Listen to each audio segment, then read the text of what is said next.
Brockton Mayor Rodriguez, he canceled the July 4th fireworks display for America's 250th. A patriot just confronted him. And we'll hear what this lady has to say in response to this. That's all I have to say. I have something to say. You lied to us.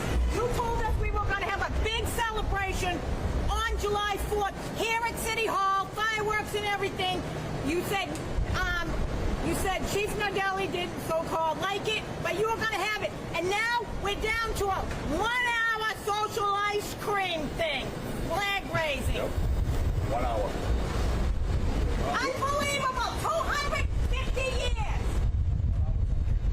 Ma'am, I know that that's not the reason why we're here, but I just want to let you know that we were not able to get a fireworks company to produce fireworks for us. Oh, bullshit. And we don't want You really to do believe anything that? illegal in this community.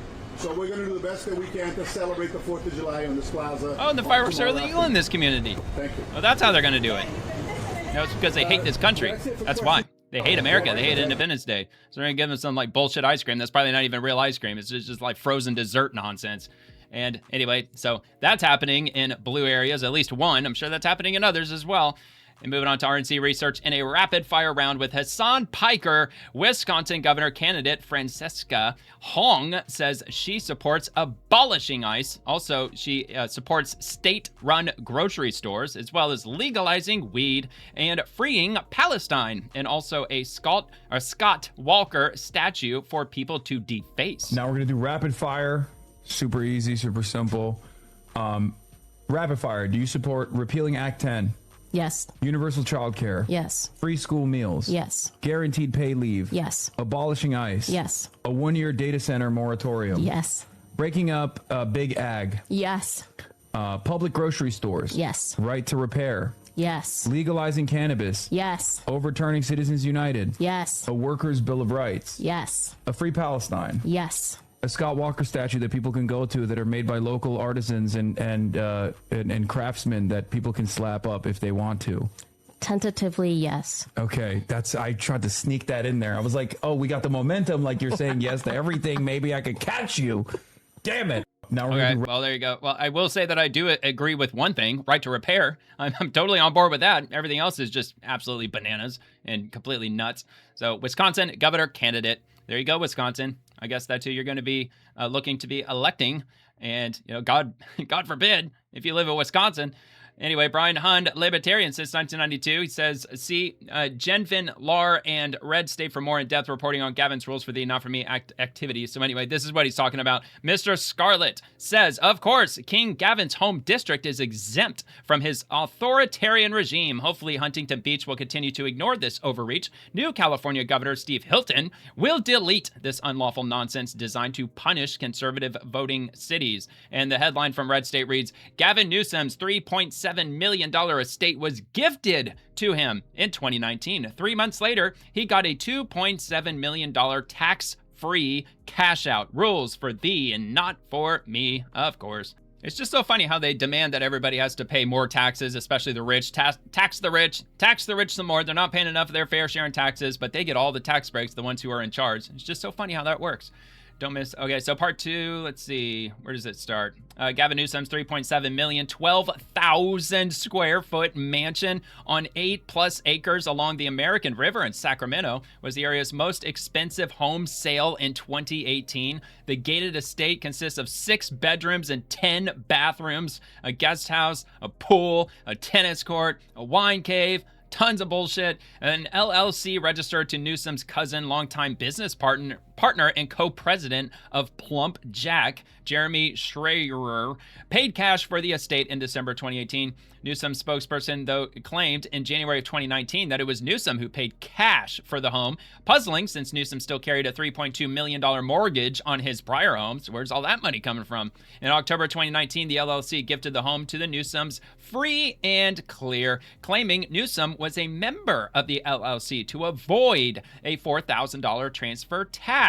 In January of 2020, the Newsoms received $2.7 million tax-free when they obtained a cash-out refinance. Newsom's financial disclosure forms don't mention the LLC or the gifts, which far exceed the $500 limit. In 2003, Newsom was cited for failing to disclose $11 million in real estate and business loans.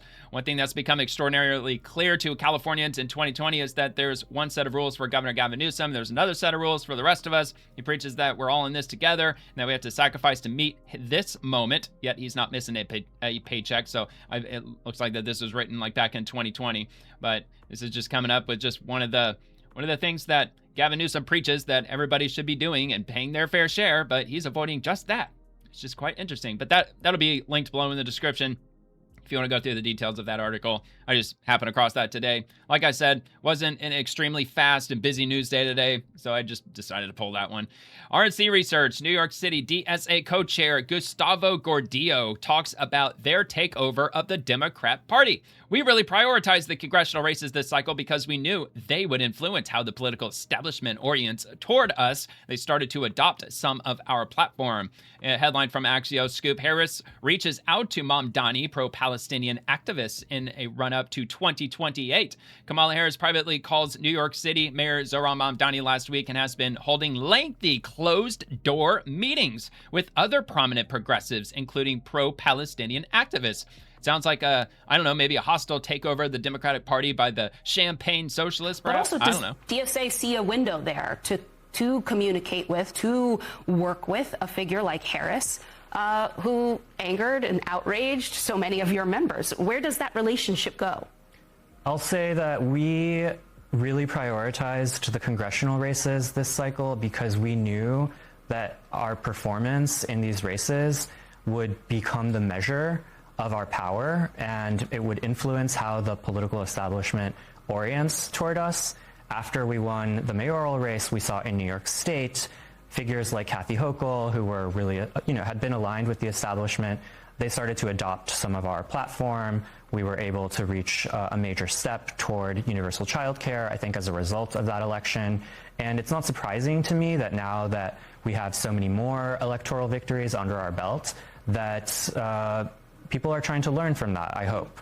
But I think it's still too early to say, there were huge mistakes made, I think, in the 2024 presidential race. They didn't cheat enough, apparently. Not even allowing a Palestinian to speak at the DNC convention is something that people will not soon forget.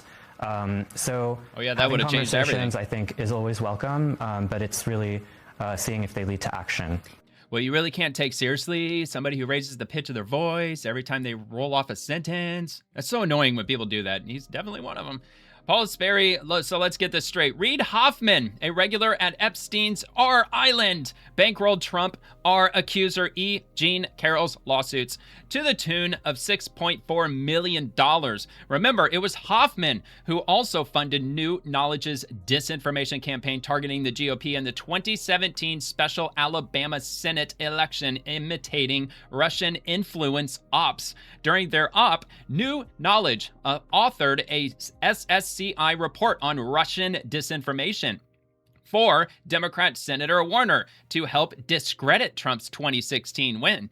After he was busted, Hoffman had to apologize for funding the op. This guy is a piece of work. Reid Hoffman. So, Grok, does all this check out? Just figured to see if I could run this through Grok and see what came out at the other end. But it says most of it does check out, but I guess there's some nuance, at least according to Grok. Hoffman's nonprofit, American Future Republic, gave $7 million, including referenced $6.4 million portion to E. Jean Carroll's law firm for the Trump cases. So he did donate millions of dollars to the lawyers for that case. The DOJ is probing that funding.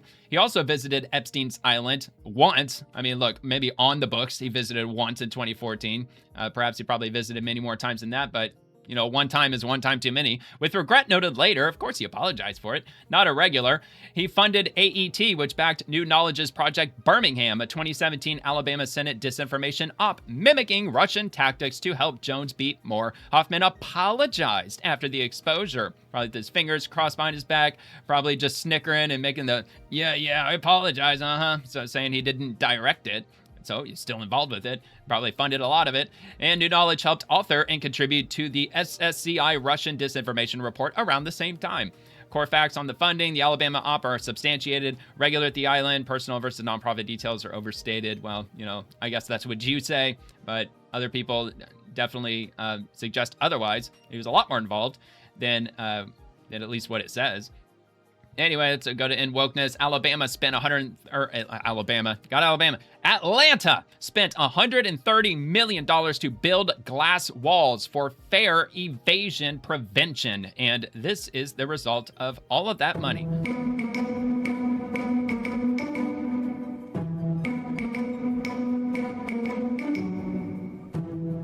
Worked out so well.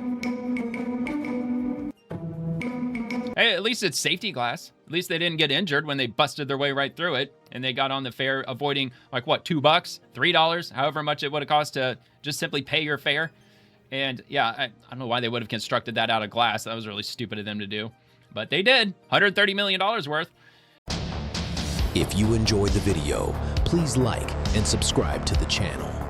Check out The Swamp, Monday through Friday at 11 p.m. Eastern, with segments dropping on the daily. Thank you for watching, and have a nice day.